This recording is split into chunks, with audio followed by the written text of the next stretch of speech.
여러분 안녕하십니까. 2024년 제30주차 7월 22일에서 7월 28일 사이의 주간 정세 동향에 대해서 말씀드리겠습니다. 먼저 대통령입니다. 거부권 행사를 계속하고 있습니다. 김건희 출장조사, 한동훈 대표 당선과 불안정한 당정 관계가 유지될 것으로 전망됩니다.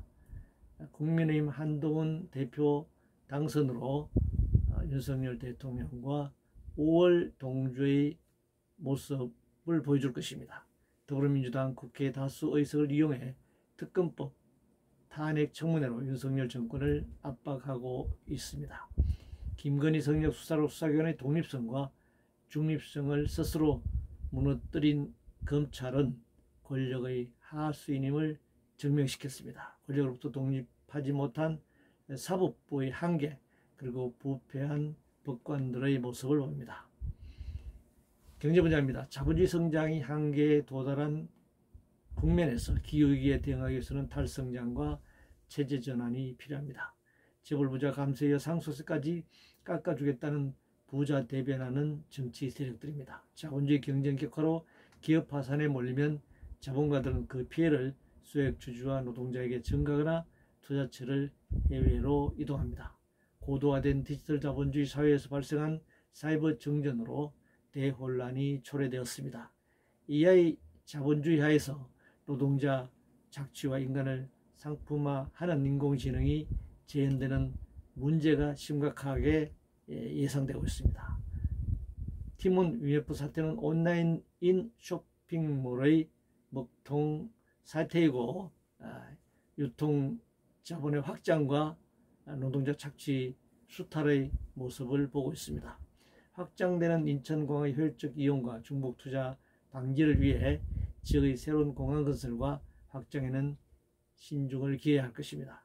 값싼 산업용 전기를 공급하는 과정에서 상대적으로 비싼 전기료로 인한 가계부담과 한전 적자 부담이 간중되었습니다. 사회 분야입니다. 수익률을 중심으로 국민연금, 퇴직연금, 개인연금이라는 3층 다층화 구조보다 안정적 국민연금을 강화하는 복지제도에 충실해야 할 것입니다. 학교의 가장 큰 문제는 교육의 목적인 삶의 가치와 철학이 실종된 상태에서 필요한 시험에도 크게 도움이 되지 않다는데 그 심각성이 있습니다. 집값 안정 부동산 정책이 아니라 시골 집값을 포함해서 공공임대주택 정책으로 전면 전환해야 합니다. 필수 의료뿐만 아니라 지역의료 문제 해결을 위해서는 수가 문제만으로 해결할 수 없습니다. 공공병원과 공공의사 양성 제도를 포함한 공공의료정책을 수립해야 합니다. 여야 모두 방송의 공정성과 중립성을 말하면서 공영방송 장악을 위해 이전 투구 쟁투가 벌어지고 있습니다. 전체권자의 40% 정도를 배제한 상황에서 수보수 양당 의회 독재가 계속되고 있고, 이 자본 독재의 부분에 있어서는 이 수보수 정당들이 외면하고 있습니다. 자본주의 상품화라고 하는 것은 선수와 스포츠가 국가주의, 자본주의에 정치적으로 이용될 수밖에 없다고 생각합니다. 시대를 앞선 문화예술가 김민기 선생이 타계했습니다.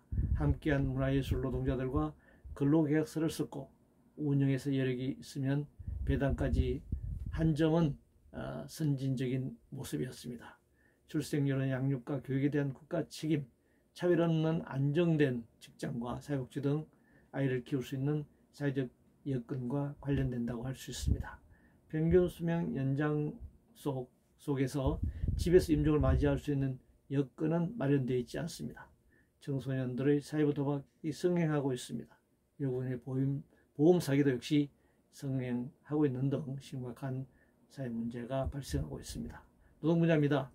플랫폼 자본주의 하에서 노동과 자본의 형태 변화에 상관없이 착취구조의 본질은 달라지지 않습니다. 노조 결성권과 파업권 족쇄의 일부 완화를 두고 파업 조장법이라며 터무니없는 주장을 하고 있습니다. 기존 산업의 경우 노동시간 단축을 통한 일자리 나누기와 노동자 안식년 제도 도입, 문화예술 등 새로운 분야에서 일자리를 창출해야 할 것입니다. 최저임금법 차등 지급이 제도화되면 현재 최저임금을 받지 못하는 300여만 명을 고용한 사용주가 면제부를 받게 될 것이고, 또 그만큼 최저임금선이 하향될 것입니다. 국제 분야입니다. 북한 어물풍선에 대응한 남한 대북 확성기 전면 확대로 긴장 국면이 조성되고 있습니다. 다시 남북 대화와 협상에 나서는 것만이 문제를 해결할 수 있는 방법입니다. 불평등한 한미동맹과 한미 간 경제 관계를 그대로 수용할 것이 아니라 국민적 여론을 수렴하고 야당과 논의를 거쳐 미국의 차기 정권과 필요한 협상을 전개해 나가야 할 것입니다. 이상으로 제30주차 주간 정세 동향에 대해서 말씀드렸습니다.